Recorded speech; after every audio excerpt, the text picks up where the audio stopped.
Thanks, Modi.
My audible maybe.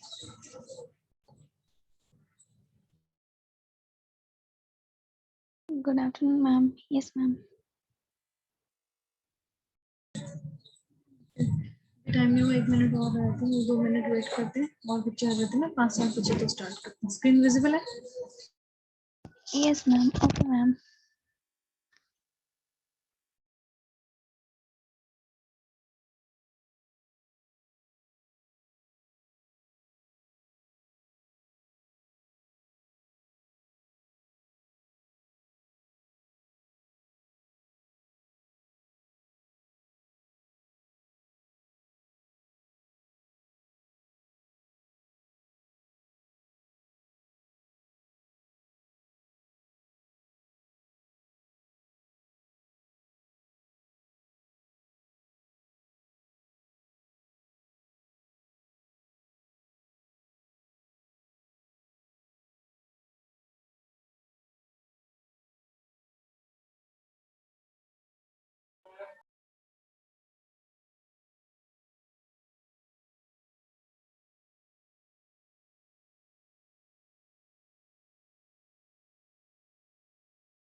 Good afternoon, ma'am.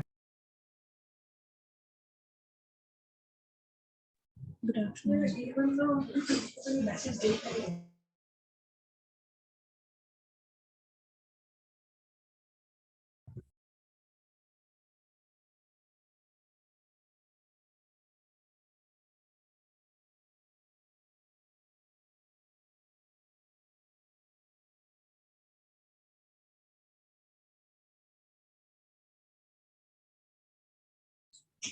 Okay,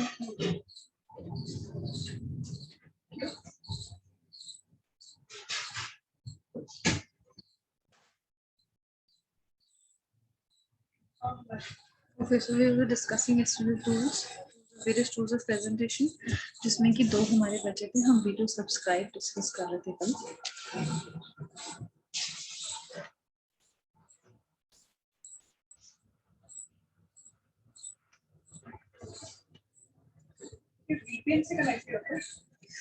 okay, so video subscribe basically ये presentation होती है. जैसे आपने देखा होगा बहुत सारे फैकल्टी मेंबर्स आपको व्हाइट बोर्ड यूज करके भी लेक्चर्स देते हैं.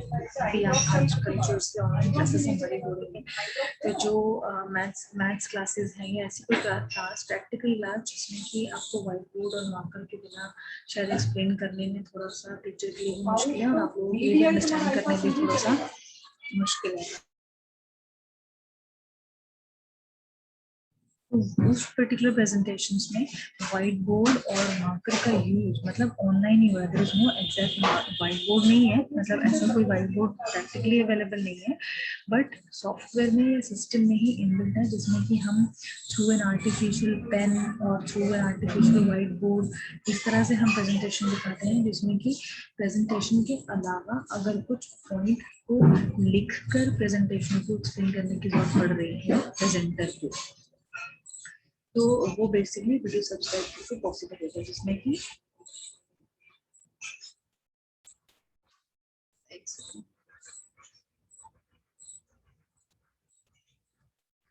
हाँ अनुपम पीडीएफ में भेज दूंगी जब आपका कंप्लीट हो जाएगा आज तो भेज दूंगी. ठीक है, वीडियो सब्सक्राइब नहीं. मैम आपकी आवाज क्लियर नहीं हो पा रही. क्लियर नहीं आ रही काशिफ? एक सेकंड रुको, शायद बैकग्राउंड नॉइस बहुत आ रहा है. रुको एक मिनट.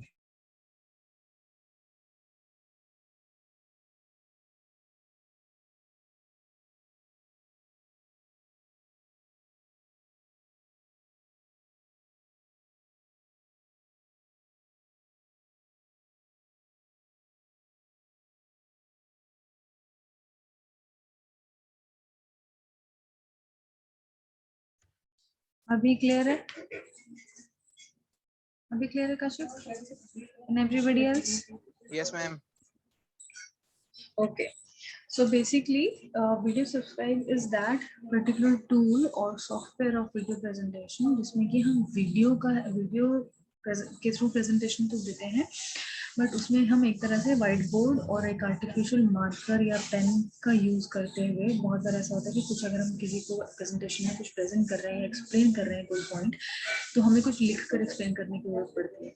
ऑल्दो बहुत सारी चीजें प्रेजेंटेशन में लिखी हुई हैं ऑलरेडी और वो सभी ऑडियंस को दिख भी रही है, बट बहुत बार ऐसा होता है कि आपको कुछ कोई पॉइंट रिजॉल्व करना है, कोई पॉइंट सॉल्व करना है, या कुछ डायग्राम बनाकर दिखाना है या कुछ ऐसा, तो उसके लिए आपको व्हाइट बोर्ड और पेन की मार्कर की ज़्यादा ज़रूरत पड़ती है प्रेजेंटेशन में ही. सो वीडियो सब्सक्राइब के थ्रू वो पॉसिबल है, जिसमें कि ऑडियंस आपके पास ऑनलाइन अवेलेबल है, आप भी प्रेजेंटेशन वीडियो के थ्रू दे रहे हैं और व्हाइट बोर्ड और मार्कर को यूज़ कर रहे हैं. बेसिकली इसकी भी कॉस्ट बेसिकली जो वीडियो सब्सक्राइब हमारे पास यूज़ करने के लिए अवेलेबल रहता है, या तो हम उसको प्रॉपर एक सॉफ्टवेयर को अपने आप खरीद के, जिसकी कॉस्ट शायद लैक्स में होती होगी, या तो वो खरीद के हम उसको यूज़ कर सकते हैं, या फिर basically it is also costing $29 per month के हिसाब से हम सॉफ्टवेयर को यूज़ कर सकते हैं. या अगर हम उसका एनुअल सब्सक्रिप्शन लेना चाहते हैं, मंथली नहीं लेना चाहते कि एक साल में पूरा साल ही अगर हमको यूज़ करना है, तो हम उसका कॉस्ट थोड़ा कम पड़ जाएगा, या कुछ ऐसा है तो $12 पर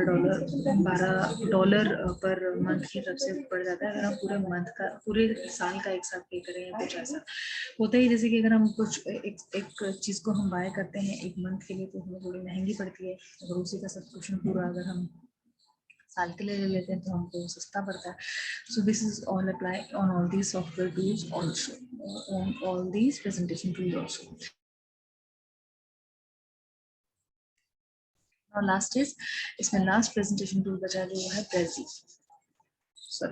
प्रेजी बेसिकली क्या है, ये एक टेम्पलेट बेस्ड है जिसमें कि डिफाइंड टेम्पलेट्स होते हैं, जैसे कि पावर पॉइंट में भी डिफाइंड टेम्पलेट्स होते हैं ऑलरेडी, कि हम उसमें से कोई भी टेम्पलेट चूज कर सकते हैं, टेम्पलेट का डिज़ाइन चूज कर सकते हैं, कलर चूज कर सकते हैं, या पावर पॉइंट में अगर हमें कोई टेम्पलेट डिज़ाइन बहुत अच्छा जिसमें ऑलरेडी इनबिल्ट है वो हमें पसंद नहीं आ रहा, हम उसका कोई और दूसरा कलर गूगल पे भी सर्च करते हैं, जैसे कोई गूगल पे वो बैकग्राउंड बहुत अच्छा समझ आया है कि वो बहुत अच्छा लग रहा है हमें और हम उसको इंसर्ट करना चाहते हैं, या उस कलर के हम एक्सट्रैक्ट को इंसर्ट करना चाहते हैं पावर पॉइंट में, तो हम वो भी कर सकते हैं।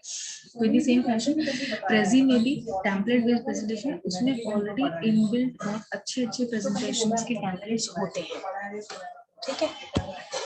और ये जनरली कहाँ पे यूज होता है, जहाँ पे कि हमें जैसे आपने देखा होगा, अगर मैं इसको पावर पॉइंट से कंपेयर करने की बात करूँ, क्योंकि प्रेजी में भी वो भी टेम्पलेट बेस्ड है, पावर पॉइंट भी टेम्पलेट बेस्ड है, उसमें भी स्लाइड्स होती हैं, इसमें भी स्लाइड्स होती हैं। डिफरेंस एक प्रेजी और उसमें ये है कि हमें जब कभी कुछ कंपैरिजन करने की जरूरत पड़ती है, कंपैरिजन करना मतलब जैसे कि अगर आप प्रेजेंटेशन पावर पॉइंट का किसी को दिखा के प्रेजेंट कर रहे हो तो उसमें एक स्लाइड एक टाइम पे रहती है, सिस्टम पे है ना, स्क्रीन पे हमारे एक स्लाइड रहेगी जिसके बारे में हम बात कर रहे हैं, उसमें जो कुछ लिखा है, जो कुछ हम दिखाना चाह रहे हैं, पिक्चर है, कंटेंट है, जो भी वो ऑडियंस को दिखता है और हम उसके बारे में बात करते हैं या एक्सप्लेन कर रहे होते हैं या प्रेजेंट कर रहे होते हैं।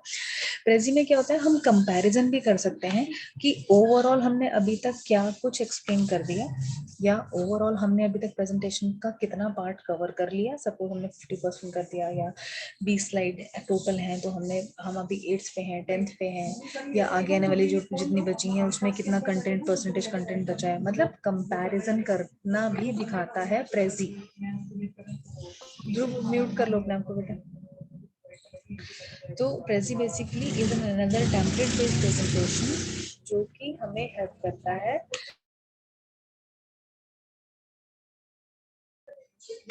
हम स्लाइड्स को मूव कर सकते हैं, मतलब एक यूनिक मूवमेंट इसी में ही पॉसिबल है, प्रेजी में पॉसिबल है। अगर हमारी रिक्वायरमेंट प्रेजेंटेशन की इस तरीके की है कि हम स्लाइड्स को जब चाहें फर्स्ट वाली स्लाइड को हम नीचे ले आए या सेकंड वाली स्लाइड को हम जो सपोज हम 15th पे हैं, 15 स्लाइड के बाद हमें एकदम से जंप करना है किसी दूसरी पहले वाली स्लाइड पे जो कि 2-4 स्लाइड पहले थी, या आगे आने वाली 2 स्लाइड पे एकदम से जंप करना है, तो वो हम पावर पॉइंट में मुश्किल से कर पाते हैं अगर हमने फुल स्क्रीन व्यू डाला हुआ है, तो हम फिर सारी पिछली एक करके पहले स्लाइड्स पे सब पे जाएंगे। इस प्रेजी में थोड़ा सा ये हेल्प होती है कि ये यूनिक मूवमेंट इसके पास होती है, एक अवेलेबल ऑप्शन होता है इस पर्टिकुलर टूल में या इस पर्टिकुलर सॉफ्टवेयर में प्रेजेंटेशन के, कि हम किसी भी स्लाइड से किसी भी स्लाइड पर मूव कर सकते हैं जैसे हम चाहते हैं। दूसरा, हम कंपैरिजन करके भी दिखा सकते हैं। प्रेजी एक तरीके से ये भी मैप आउट करता है कि टोटल प्रेजेंटेशन का पूरा ट्रैक रखना, टोटल प्रेजेंटेशन इतने पेजेस की है, इतना परसेंटेज पर हम अभी तक पहुंच चुके हैं, इतना बचा हुआ है, जिससे कि व्यूअर को भी समझ आए कि अच्छा प्रेजेंटेशन इस पेज पर पहुंची हुई है, या इस पेज से चल रही है, इतने टाइम में खत्म भी हो जाएगी। कि अगर 60% अभी हो गई है तो 40% बची, तो टेंटेटिवली आदमी अंदाजा लगा सकता है कि ठीक है जितना टाइम अभी हो गया उससे कम टाइम में या उतने टाइम में खत्म हो जाएगी। So Prezi gives a better idea to the audience about the overall content and the whole presentation का पूरा ट्रैक रखने में भी ऑडियंस को भी हेल्प करता है, और प्रेजेंटर को भी समझ आता है कि ठीक है मेरे पास इतना टाइम बचा हुआ है प्रेजेंटेशन को कंप्लीट करने का, और मेरी प्रेजेंटेशन इतनी बची हुई है अभी। So have to move on, hurry up करना है मुझे, या किसी पॉइंट को जो इम्पोर्टेंट है उसको बहुत ज्यादा एक्सप्लेन करके जो जो थोड़ा लेस इम्पोर्टेंट है उन पे कम टाइम स्पेंड करना है, या कैसे क्या करना है, ठीक है। So Prezi is, so these are all 9 basically tools, various tools, जिसमें कि हम डिफरेंट, हमारी जो रिक्वायरमेंट अगर प्रेजेंटेशन की डिफरेंट है तो हम अकॉर्डिंगली वो टूल को चूज करके हम प्रेजेंटेशन कर सकते हैं। अब इसका मतलब ये नहीं है बिल्कुल भी कि हमारे पास ये सारे टूल हमेशा अवेलेबल रहें, सारे टूल्स, क्योंकि हर टूल आप देखिए कॉस्ट का आ रहा है। प्रेजी सो एक्सपेंसिव, प्रेजी इधर $50 to $59 पर मंथ, ये आई थिंक सबसे एक्सपेंसिव प्रेजी ही है, यानी कि $60 पर मंथ का मतलब बहुत कुछ हो जाता है। 60 into 75 हम करेंगे उतना रुपीज पर मंथ हमें, और वो भी पर मंथ देना पड़ेगा। अब पर मंथ में आप कितनी प्रेजेंटेशन दे पा रहे हैं, चाहे आप 1 दें चाहे आप 1000 दें, अगर नहीं दे पा रहे हैं तो उतना पैसा तो देना ही है। जितना मिनिमम एक तरीके से ये यूज करने का रेंट हो गया बेसिकली उसको टूल को यूज करने का, जो कि बहुत एक्सपेंसिव है। तो जरूरी नहीं है कि हर ऑर्गेनाइजेशन के पास या हर एक इंसान के पास ये सारे टूल हर टाइम अवेलेबल हों। तो ऑर्गेनाइजेशन क्या करती हैं, अपनी रिक्वायरमेंट समझती हैं कि हमारी रिक्वायरमेंट क्या है, हमारा नेचर ऑफ जॉब क्या है, हमारा नेचर ऑफ बिजनेस क्या है, उसके हिसाब से क्या हमें पावर पॉइंट के अलावा किसी और टूल को खरीदने की जरूरत है प्रेजेंटेशंस के लिए, क्या हमें हेल्प करेगा वो बिजनेस और ज्यादा आए हमारे पास इस चीज में हेल्प करेगा, तो कंपनीज वो पर्टिकुलर टूल को खरीद लेती हैं अपने हिसाब से, उनकी रिक्वायरमेंट के हिसाब से। जैसे कि किसी कंपनी की रिक्वायरमेंट हो सकती है यहाँ पर प्रेजी सूट करे, किसी की हो सकती है कि कोई दूसरा सूट करे जिसमें कि वो बहुत ज़्यादा पिक्चर्स अगर डिफाइन करते हैं या हाई क्वालिटी या हाई डेफिनेशन वीडियोस दिखानी है, तो उसके लिए हम शायद माइक्रोसॉफ्ट इवेंट्स पे जा सकते हैं, पावर टूल पे जा सकते हैं, स्लाइड कैंप की अपनी अलग से एक लोगोज और उस चीज़ में उसकी एक्सपर्टीज है उस प्रेजेंटेशन टूल की। तो क्या हमें वो यूज करना है? If we are into designing, if you are into digital designing or something, then obviously वहाँ पर प्रेजेंटेशन के लिए हमको स्लाइड कैंप पे जाना पड़ेगा, may be because it recognizes the colors and adjusts the color schemes very well, right, in comparison to PowerPoint or maybe any other tool of presentation also. या हम कन्वा से काम चला सकते हैं, कन्वा में भी क्या हद तक हम फ्री वाले टूल से यूज कर सकते हैं, क्या हमें रियल में नीड है to go and buy the other features जो फ्री में हम फ्री ट्रायल में या फ्री वर्जन में हमको नहीं मिलते। So these are all the things which we have to see, we have to be very choosy because everything involves cost. हर चीज प्राइस से आ रही है, कॉस्ट से आ रही है, पैसा लग रहा है हर टूल को यूज करने में। So we have to be very choosy and cautious while finalizing any tool of presentation which we will go for.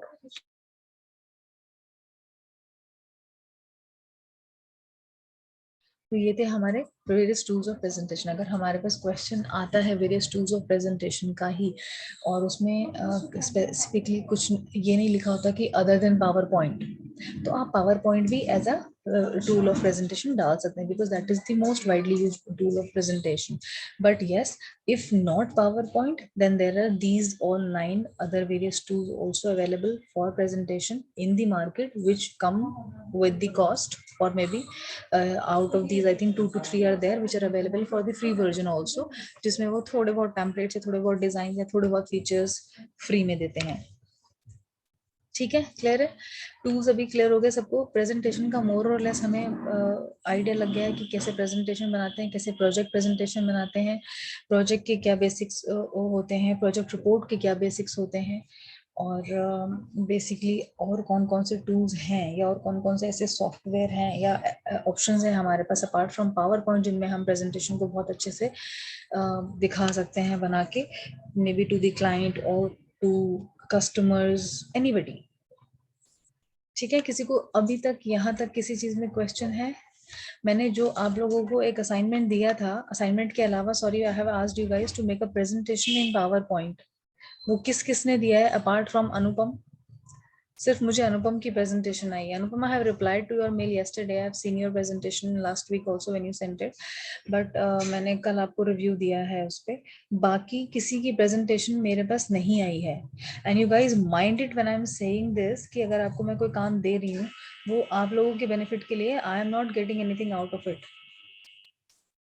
You people will be crying later on कि हमने कुछ उस टाइम पे क्यों नहीं पढ़ा, कुछ उस टाइम पे क्यों नहीं लर्न करा, कुछ उस टाइम पर क्यों नहीं करा।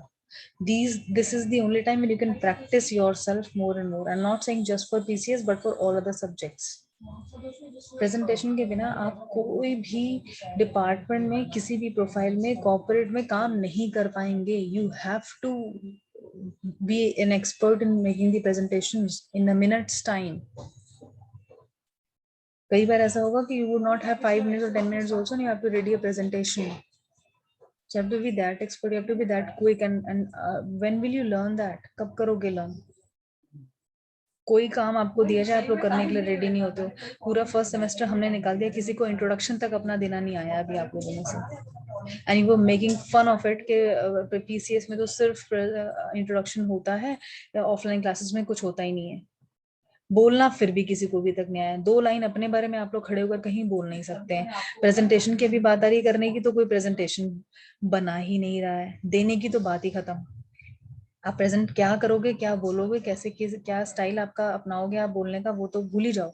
You are not even ready to make the presentation, जिसमें कि मोर और लेस कॉपी पेस्ट का काम है। सिर्फ थोड़ा सा आइडिया लगाना है, गूगल से कॉपी करना, पेस्ट ही तो करना है। और करना क्या आपको, how to use templates, which template you would be using, which color you would be using, that is your choice. I want you to see कि किसका कितना दिमाग उस चीज में चलता है.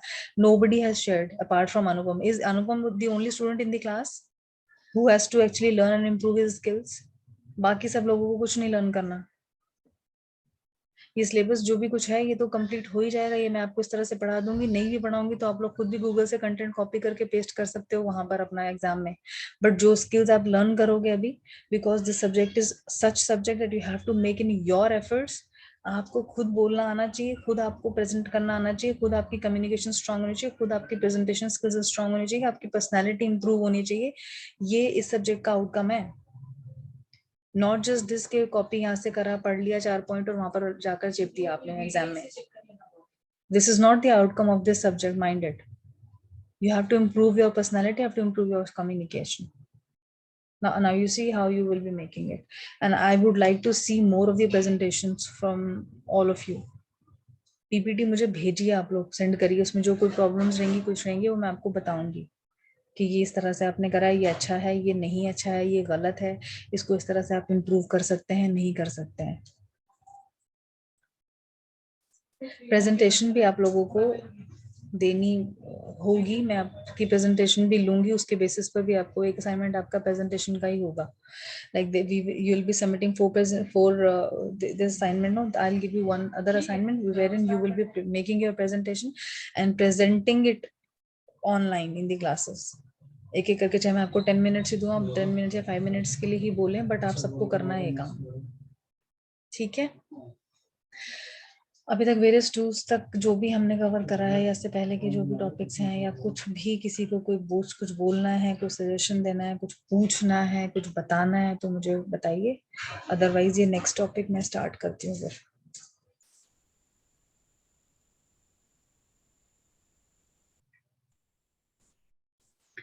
ये एक छोटा सा टॉपिक है, guidelines for preparing effective presentations, कि हमारे पास ऐसी कौन कौन सी गाइडलाइंस जिनको हम ध्यान रखें।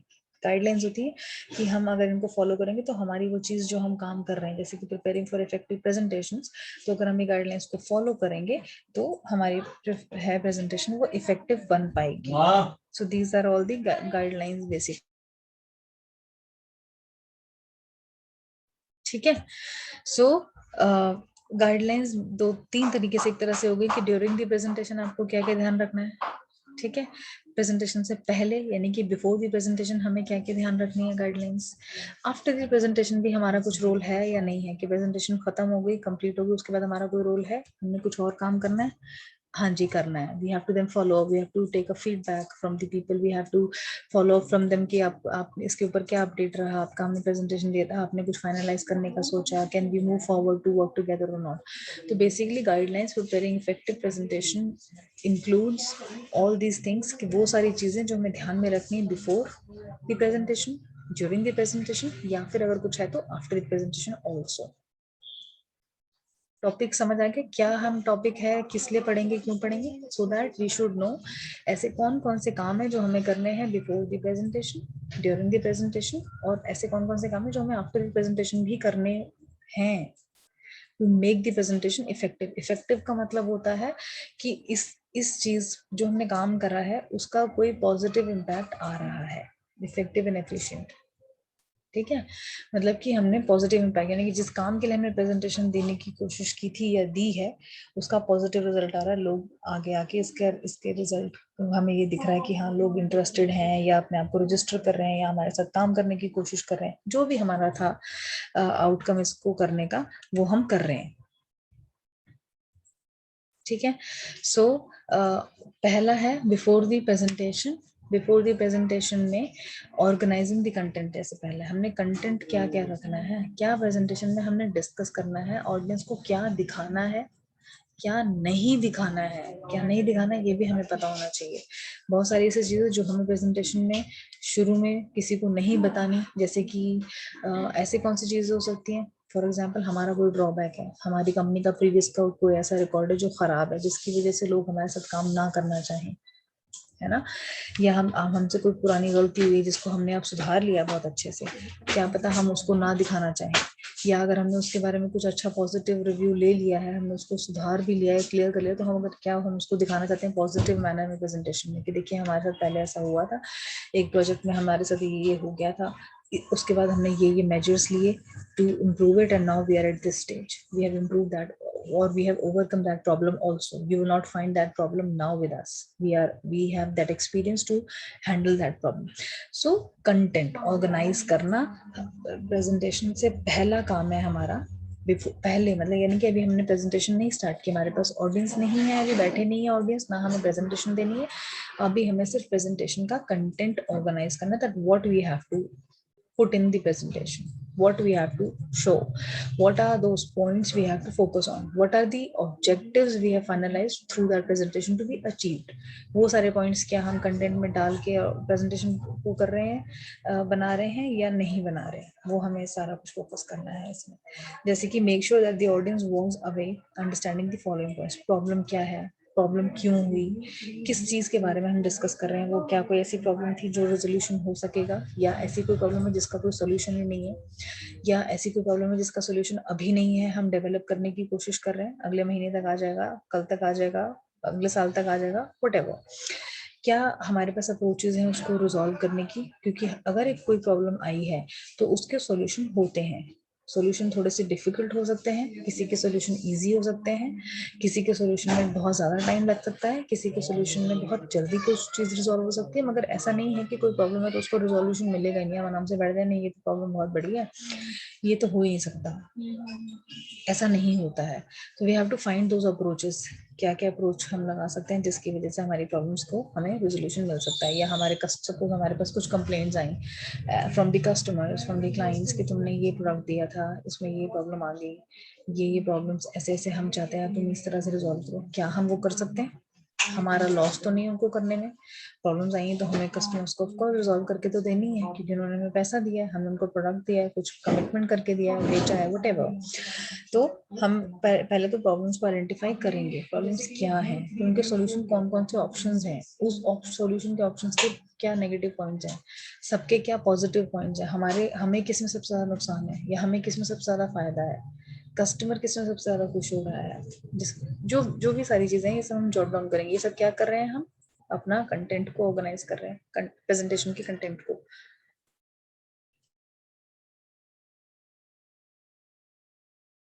फॉर एग्जाम्पल एक प्रेजेंटेशन है जो आपको अपने बॉस के लिए बनानी है, जिसमें कि आपको आपके बहुत सारी कंप्लेंट्स आई हैं कस्टमर्स की, आपने किसी कस्टमर को बहुत सारा कुछ अपना प्रोडक्ट सेल किया था, कस्टमर्स की बहुत सारी कंप्लेंट्स आई हैं, वो कंप्लेंट्स आप दिखाना चाहते हो अपने बॉस को कि सर ये कंप्लेंट्स आई हैं, ये कस्टमर ये कह रहा है, ये कस्टमर ये मांग रहा है हमसे, ये कस्टमर ये मांग रहा है, ये कॉम्पनसेशन मांग रहा है, ये कह रहा है मेरे पैसे वापस करो, ये कह रहा है कि मुझे नया प्रोडक्ट दो, व्हाटएवर। आपके पास जो जो प्रॉब्लम्स है वो सारी आपने देखी, उसके बाद आपने फिर अपने बॉस को खुद ही बताएंगे कि सर इस प्रॉब्लम का ये सोल्यूशन मैं समझता हूँ ठीक है, या ये भी एक सोल्यूशन है, ये भी एक सोल्यूशन है, इस सोल्यूशन में हमें लॉस होगा, इस सोल्यूशन में क्लाइंट को बहुत फायदा होगा या कस्टमर को बहुत फायदा होगा, आप बताइए क्या करना है। तो हमें ये ध्यान रखना है कि हम जो प्रेजेंटेशन देने वाले हैं या बताने वाले हैं, किसी चीज के बारे में बोलने वाले हैं, वो किसको बता रहे हैं, अपने बॉस को बता रहे हैं, क्लाइंट को बता रहे हैं, बॉस तो अल्टीमेटली बॉस जो है वो है तो इन हाउस पर्सन ना, हमारा टीम का ही मेंबर है, और उनसे हम अपनी प्रॉब्लम्स को शेयर कर सकते हैं। हो सकता है बहुत सारी प्रॉब्लम्स ऐसी हैं जो आप अपने कस्टमर को जाके नहीं बता सकते कि हमारे पास ये प्रॉब्लम आ गई, वो प्रॉब्लम आ गई। अब सपोज आपका कोई एक हैप्पी कस्टमर है, उसको जाके आप थोड़ी बताओगे कि हमारे एक कंप्लेंट आई थी, कस्टमर ने ऐसे बोल दिया कि तुम्हारा तो ये बहुत खराब प्रोडक्ट था, नहीं बोलेंगे ना। मगर हम ये सारी प्रॉब्लम अपने बॉस से डिस्कस कर सकते हैं या अपनी टीम से भी डिस्कस कर सकते हैं, जो हमारी टीम इन हाउस है। तो वी हैव टू अंडरस्टैंड हम किससे वो चीज जाकर प्रेजेंटेशन को डिस्कस करने वाले हैं, कौन हमारा ऑडियंस होगा, टारगेट ऑडियंस कौन होगा, और हम उससे किस लेवल तक क्या क्या चीजें डिस्कस करने वाले हैं।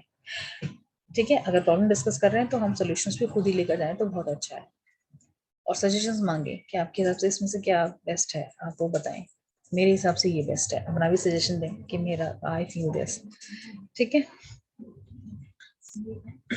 कुछ भी हम जो भी प्रेजेंटेशन में डालना चाहते हैं कंटेंट, या हम कुछ भी जो प्रेजेंट करना चाहते हैं, बहुत क्लियरली रखना चाहिए। सामने वालों को समझ आना चाहिए क्या बोलना चाह रहा है इस चीज से। हमें ये नहीं समझना कि सामने वाला अपने आप ये चीज समझ जाएगा, मैंने ये चीज नहीं बोली तो अपने आप समझ जाएगा, अपने आप कुछ नहीं समझेगा। You have to be very clear on all those points कि मेरा इस पॉइंट को यहाँ पर लिखने का ये मीनिंग है, इसका ये मीनिंग है, मैं आपसे ये चाहता हूँ। समझ आ रही है? We have to be very clear on all the points during the presentation. हम कुछ अज्यूम नहीं करेंगे कि सामने वाले को इतना तो पता ही होगा, ये तो पता ही होगा। ठीक है, we have to be very clear on all this points whatever content we are developing. और ये सारे काम जो है बिफोर द प्रेजेंटेशन हो रहे हैं अभी। ठीक है, उसके बाद हम जब सारा कंटेंट हमने बना लिया, सपोज आपके पास कंटेंट आ गया, आपको 10 पॉइंट बहुत इंपॉर्टेंट अच्छे मिल गया, ऑब्जेक्टिव भी आपने सेट कर लिया, आपने वो प्रेजेंटेशन में डाल भी दिया। अब प्रेजेंटेशन का डिस्प्ले भी हमें देखना है। हमें देखना है कि हम वो प्रेजेंटेशन किसको कहाँ दिखाने वाले हैं। क्या हम एक ही बंदे को दिखाने वाले हैं, तो क्या हम लैपटॉप में उसको अपना लैपटॉप वहीं ले जाके लैपटॉप में ही दिखाएंगे, या हमें उस प्रेजेंटेशन को प्रोजेक्टर पर लेके आना है, एक बड़े सेमिनार हॉल में 100 लोगों के सामने प्रेजेंट करना है, या एक छोटे से कॉन्फ्रेंस रूम में 10 लोगों के सामने प्रेजेंट करना है। कहाँ प्रेजेंट करना है, कहाँ प्रेजेंट करना है, क्यों इम्पोर्टेंट है? क्योंकि हमें डिस्प्ले भी देखना है। डिस्प्ले का मतलब वो जो प्रेजेंटेशन बनाया है वो किस तरह से सामने वाले ऑडियंस को जिसके लिए बनाया है उसको दिखेगी, डिस्प्ले होगी। सपोज करिए हमने कंटेंट तो बहुत अच्छा डेवलप कर लिया, लेकिन हमने उसको डिस्प्ले इस तरह से करा कि सामने वाले को प्रेजेंटेशन की स्लाइड्स में जो कंटेंट हमने लिखा वो दिख ही नहीं रहा, वो बैठा इतनी दूर है, या कंटेंट का साइज इतना छोटा रखा हमने कि उसको दिख ही नहीं रहा। तो कोई फायदा हुआ आपके उसका अच्छे कंटेंट को भी डालने का? क्यों? क्योंकि वो डिस्प्ले तो हो ही रहा ठीक से। तो we have to be very clear कि हमें एलसीडी प्रोजेक्टर पे देनी है या हम कंप्यूटर पे दिखाएंगे, तो बिल्कुल सामने बैठा होगा क्या हमारे सामने पर्सन, क्या हमें किसी चीज की फोटोकॉपी उस पर्सन को देने की जरूरत है पहले से, या उसके सजेशंस के लिए हमको पेन पेपर उसको देने की या उसको बोलने की जरूरत है कि तुम पेन पेपर अपना रेडी रखना अपने पास, तुम्हें ये पॉइंट्स लिखने होंगे, या तुमसे हमें सजेशंस लेने होंगे, या तुमसे हमें फीडबैक लेना है। कुछ भी जो भी चीजें हैं वो सारी चीजें हमारी इफेक्टिव डिस्प्ले को प्रिपेयर करने के अंदर आती हैं। हमको जाकर प्रेजेंटेशन से पहले भी एक बार चेक करेंगे ये प्रोजेक्टर चल रहा है कि नहीं चल रहा है, प्रेजेंटेशन प्रोजेक्टर पे कैसी दिख रही है। दूर से जाकर हम खुद देखेंगे जहाँ ऑडियंस बैठा होगा क्या हमें क्लियरली विजिबल हो रही है, ऑडियंस को क्लियरली विजिबल होगी नहीं होगी। हम अपने जो मेन पॉइंट्स उसको खुद हम समराइज कर लें, याद रख लें कि मुझे ये 4 पॉइंट्स तो बहुत इंपॉर्टेंट है जो मैं भूल ना जाऊं बिल्कुल। अगर लगता है भूल जाएंगे तो हम एक पॉइंट का पेपर पे नोट बनाकर भी रख सकते हैं, और उन पॉइंट्स को हम डिस्कस कर सकते हैं, याद रख सकते हैं। पॉइंट्स तो बहुत अच्छा है, नहीं याद रख सकते तो हम लिखकर एक नोट बनाकर अपने पास रखें। प्रेजेंटेशन से पहले ही ये सारे काम करने हैं हमको। ठीक है, हम देखें कि एक स्लाइड में ज्यादा से ज्यादा 5-6 पॉइंट्स हों, उससे ज्यादा पॉइंट ना हो, बहुत ज्यादा बल्कि ना लगे हमारी कोई स्लाइड, मतलब बहुत ज्यादा मोनोटोनस ना हो जाए कि अरे पूरा पैराग्राफ भर के लिख दिया है इसने। ऐसे नहीं होना चाहिए, थोड़ा डिस्प्ले अच्छा भी लगे, देखने में भी लोगों की आंखों को अच्छा लगे कि हाँ ये स्लाइड बहुत अच्छी बनाई है उसने, इसमें 4 पॉइंट्स हैं क्लियरली खुले खुले लिखे हुए हैं, आदमी को भी पढ़ा जा रहा है, ठीक से समझ आ रहा है उसको।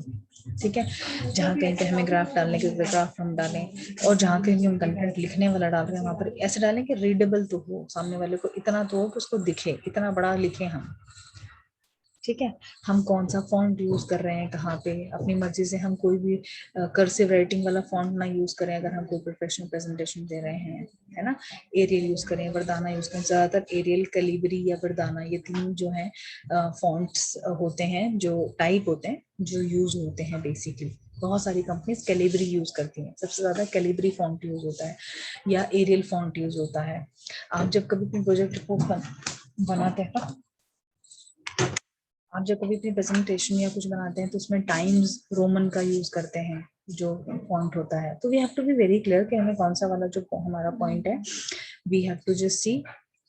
अभी मैं क्लास में करती हूँ, हेलो, मैं भी करती हूँ, सॉरी।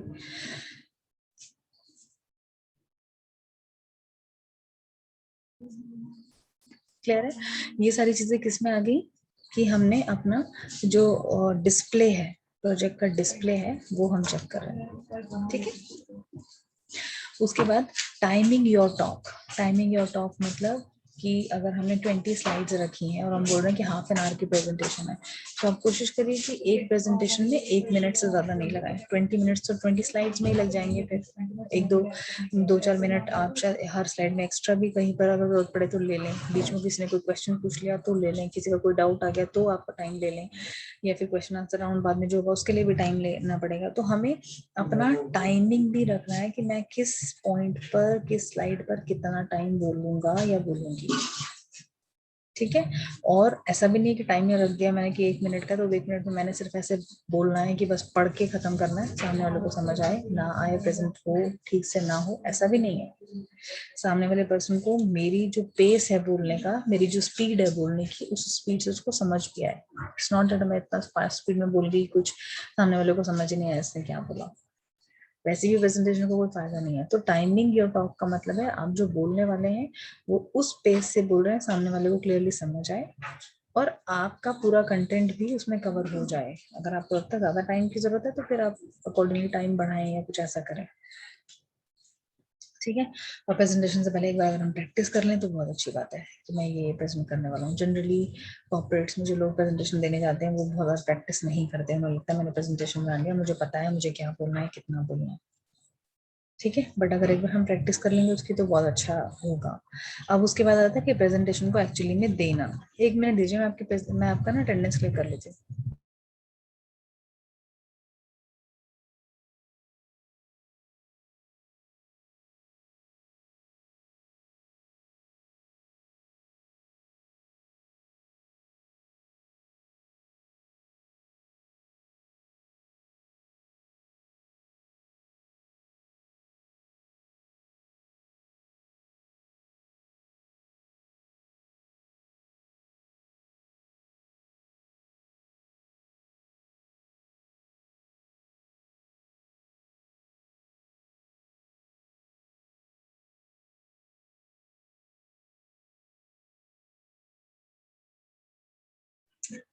अब सबसे पहले when we start any presentation, now this is the time when we are actually presenting the presentation, तो उसमें सबसे पहला हमें काम करना है, हमारा माइक्रोफोन चेक करना है, हमारी आवाज जा रही है, अगर हम लाउड स्पीकर में बोल रहे हैं तो क्या हमारा लाउड स्पीकर में वॉइस सबको सुनाई दे रहा है, पीछे तक सबको जा रहा है जो ऑडियंस है। सपोज करिए ऑडियंस में 100 लोग बैठे हैं तो 100 के 100 लोग आपको क्लियरली सुन पा रहे हैं कि नहीं। ऐसा तो नहीं है कि आप आगे वाले 10 20 50 लोग सुन रहे हैं, पीछे किसी को कुछ सुनाई नहीं दे रहा पीछे वालों को। तो ये हमारी वो है, मतलब हमारा काम है, प्रेजेंटेशन जो दे रहा है प्रेजेंटर उसका काम है अपना माइक्रोफोन चेक करेगा, अपना स्पीकर चेक करेगा, अपना लाउड स्पीकर में अगर बोल रहा है तो वो चेक करेगा, ठीक है। और कौन कौन सी चीजें हैं हमारे रूम में जो ठीक से उसको दिखे या क्लियरली उसको हमारी प्रेजेंटेशन दिखे, या रूम टेम्परेचर ठीक है कि नहीं है, गर्मी तो नहीं है रूम में बहुत, ठंड तो नहीं है रूम में बहुत, एसी की जरूरत है या नहीं है, विंटर्स है तो वार्म है या नहीं। All these things are to be checked by the presenter during the presentation.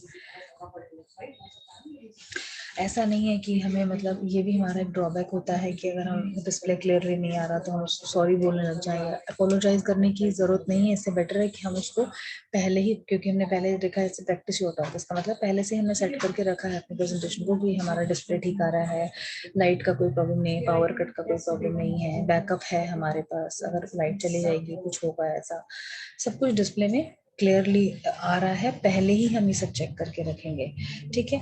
और हमारी प्रेजेंटेशन प्रॉपर तरीके से कंप्लीट हो ये भी हम ध्यान रखेंगे। कंप्लीट रिजल्ट्स का मतलब ये है कि हमने जो भी कुछ प्रेजेंटेशन में डाला है या हमने जो भी कुछ प्रेजेंटेशन में प्रेजेंट करने का सोचा है वो पूरी प्रेजेंटेशन कंप्लीट हो। इट्स नॉट दैट कि बीच में कोई इंटरप्शन हो गया, बीच में पावर कट हो गया या कुछ भी ऐसा इशू आ गया बीच में और हम लोग वो कंप्लीट नहीं कर पा रहे हैं प्रेजेंटेशन और उसका रिजल्ट कुछ निकला ही नहीं, फिर दोबारा हमें किसी और दिन उस काम को करना होगा। तो उससे क्या होगा, हमारा आज का टाइम तो वेस्ट हुआ ना। If we will do the same thing again या same presentation on some other day, हम बोल देंगे ठीक है आज तो नहीं हो पाया, sorry we apologise and we will do this presentation again some day else, may be tomorrow, day after tomorrow. तो फिर आज का दिन तो खराब हो गया and you are getting paid for that, so nobody will give you a chance to actually apologize अपनी गलती के लिए। क्योंकि हम कोई भी काम कर रहे हैं तो उसको अगर हम आज कर रहे हैं तो उसको हमारा बॉस या आपका बॉस ये एक्सपेक्ट करेगा कि आज हमने करना है तो आज हमने कंप्लीट करना ही था, आपने आज ये मतलब ऐसा काम क्यों करा जो कि कंप्लीट ही नहीं हुआ। पहले से प्रेजेंटेशन की तैयारी करनी थी, अगर हम नहीं प्रिपेयर थे तो हम शायद उसको किसी और दिन रखते, सो दैट हमारा आज का टाइम जो वेस्ट हुआ वो नहीं होता। जब हमें दोबारा ही सारा कुछ करना है तो फिर हम दोबारा ही कर लेते, आज कुछ और काम करते, right? So we in as a corporate person during the presentation, after the presentation, before the presentation, जो भी हमारे काम है हम इसलिए ही पढ़ रहे हैं सारी गाइडलाइंस कि हम इफेक्टिवली कर पाए, उसका रिजल्ट पहली ही बार में आए, रादर की हम एक काम को 2 बारी कर रहे हैं जस्ट बिकॉज की पहली बारी में हम प्रिपेयर्ड नहीं थे, हमने टाइम भी वेस्ट कर दिया, और सेकंड टाइम में हम उसको ठीक करने की कोशिश कर रहे हैं। गलतियां सबसे होती हैं, होंगी, ऐसा नहीं है, बट अपनी तरफ से अगर हम जो चीज हमें पता है कि अगर हम ये कर लेते तो ठीक हो जाता, तो वो चीज अगर हमें पता है हम फिर नहीं कर रहे हैं तो वो हमारी गलती है। ठीक है, ह्यूमन एरर्स होते हैं, होंगे, सबसे होते हैं, हर लेवल पे होते हैं, बट अगर हम ऑलरेडी गाइडलाइंस को फॉलो कर लेंगे, जो हमें जैसे अगर हम गाइडलाइंस पढ़ रहे हैं, हमें पता चल गया ये चीजें हमें पहले से करनी है और हम फिर नहीं कर रहे हैं, फिर गलती हुई तो फिर तुम्हारी गलती है। अगर कोई काम हमें पता ही नहीं था, ना इसकी कोई गाइडलाइन थी, ना इसका कोई पहले से प्रोसेस बना हुआ था क्या करना है क्या नहीं करना है, फिर हमसे गलती हो रही है तो एक बार को अंडरस्टैंडेबल है और वो फॉरगिवन भी है, आपको एक बार को उसके लिए माफी भी मिल जाए शायद, है ना? बट अगर कोई चीज आपको क्लियरली पेपर पर लिख कर दे दी गई है, कोई पॉलिसी, कोई गाइडलाइन, कोई रूल, कुछ भी कि आपको ये फॉलो करना है, और आप फिर उसको फॉलो नहीं कर रहे हो और उसकी वजह से कुछ प्रॉब्लम हो रहा है, तो फिर आपको उस चीज का कोई अपॉलॉजी भी नहीं एक्सेप्ट करेगा, सीधा वार्निंग लेटर मिल जाएगा। ठीक है, आफ्टर द प्रेजेंटेशन यानी कि आपने कंप्लीट कर ली है प्रेजेंटेशन, अब आप सब चीजों सबके लिए सबको थैंक्स भी बोलेंगे, क्योंकि ऑडियंस जो आपको बहुत पेशेंटली सुन रही है, ये भी बहुत बड़ा काम है। सारी ऑडियंस पेशेंटली नहीं सुनती है, सब अपना आपको डिविएट करने की, आपको प्रॉब्लम, आपके लिए प्रॉब्लम क्रिएट करने की कुछ ना कुछ ऐसी कोशिश करेंगे, या आपको बीट करने की कोशिश करेंगे कि जो नहीं, जो तू बोल रहा है वो तो गलत है, हमें ज्यादा पता है। तो ऑडियंस अगर आपको पेशेंटली सुन के आपको एग्री कर रही है, ये भी बहुत बड़ी बात है, उसके लिए आपको ऑडियंस को थैंक्स करना होना चाहिए। After the presentation you should say thanks for your attention, या you have been very nice audience, thanks for your patience to listen to me. सुनना बहुत बड़ी बात है, सारे लोग सुनते नहीं है, बोलना हर कोई चाहता है एक तरह से कि सामने वाला मुझे सुने, है ना? So it is very important for the presenter, क्योंकि उसको टाइम और ये चांस मिला कि वो बोले, अपना पॉइंट रखे और सामने वाले लोग सब उसको सुने। ठीक है, उसके बाद आपका जो भी सामान है वो सारा कुछ, आप ऐसा नहीं कि प्रेजेंटेशन रूम में छोड़ जाएंगे, you should be quickly leaving the place, because that suppose conference room या जहाँ पर भी आप यूज करेंगे कोई कोई एक place for the presentation, that will be a common place to be used by everyone for that particular work. ये कॉन्फ्रेंस रूम में एक मीटिंग होती है तो वो मीटिंग रूम है, it is not for you कि तुम वहाँ पर सारा दिन बैठे ही रहोगे। So if you are done with the presentation, quickly and immediately leave, take your all the stuff, काम जो भी आपका प्रेजेंटेशन का, आपका अपना लैपटॉप होगा, pen paper copy whatever it is, वो सारा कुछ आप क्विकली लें और then you leave that place, so that if somebody else would want to use that place for the presentation, for the next presentation with the other team, with other members, तो वो करें। ये सारे काम हमारे क्या है, आफ्टर द प्रेजेंटेशन के काम है। ऐसा नहीं कि भाई मैंने तो अपना लैपटॉप उठाया, उसके बाद मेरे को कोई मतलब नहीं यहाँ पे क्या पड़ा हुआ, पेपर पेन कौन लाया था, किसका है, नहीं है, मेरे को कोई मतलब नहीं है, आप ऐसे वो रूम बंदा छोड़कर चले जाएं। दूसरे वाला पर्सन अगर उस तरह से देखेगा उस रूम को तो obviously he would also feel bad. तो आप अपना स्टफ सारा उठाएं, मे बी पीएन को इन्फॉर्म कर दें कि he can get the room clean, pen paper whatever जो वेस्ट है वो हटा दे, ग्लासेस या कोई अगर रिफ्रेशमेंट का सामान है वो सब वहाँ से टेबल को पे से हटा दें। ऑब्वियसली आप टेबल पे से प्लेट्स तो नहीं लेके जाएंगे, कप्स तो नहीं लेकर जाएंगे, बट जिसका काम है एटलीस्ट उसको इन्फॉर्म कर दें कि you quickly clean this room, आप ये सारी चीजें क्लीन कर दें, टेबल क्लीन कर दें, सो दैट नेक्स्ट टीम और नेक्स्ट पर्सन जो भी यूज करना चाहता है उस सेशन के लिए उस रूम को या उस प्लेस को, उस स्पेस को वो यूज कर पाए। ये हमारा आफ्टर द प्रेजेंटेशन के सारे काम है। ठीक है, बिफोर प्रेजेंटेशन अपनी प्रेजेंटेशन को तैयार करना, ड्यूरिंग द प्रेजेंटेशन सबको तैयार कर रखना कि सब सुन रहे हैं, आफ्टर द प्रेजेंटेशन उस सेशन के बाद सारा काम कर देना और उस रूम को क्लीन कर देना is what are responsibilities.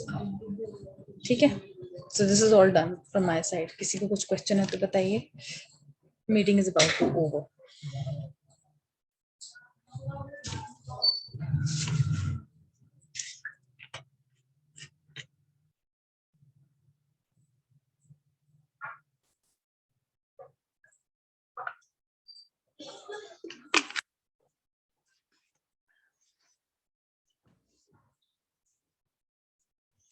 Anybody?